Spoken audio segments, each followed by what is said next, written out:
2030 FIFA বিশ্বকাপের আয়োজন ঘিরে স্পেনের বাজারে বাংলাদেশের তৈরি পোশাক ও কৃষিজাত অন্যান্য পণ্যের চাহিদা বাড়বে বলে মনে করেন দুদেশের ব্যবসায়ীরা।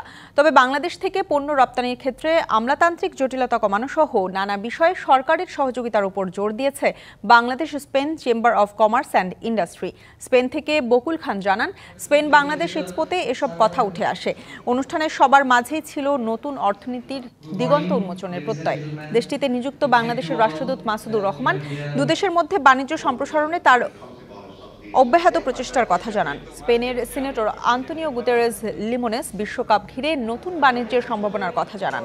সংগঠনের সেক্রেটারি জেনারেল আশিক এলাহি চৌধুরী ও প্রেসিডেন্ট মোহাম্মদ আশিকুর রহমান অনুষ্ঠানের সকল অতিথি ও স্প্যানিশ ব্যবসায়ীদের স্বাগত জানিয়ে এক্সপোতে অংশগ্রহণ করায় কৃতজ্ঞতা জানান।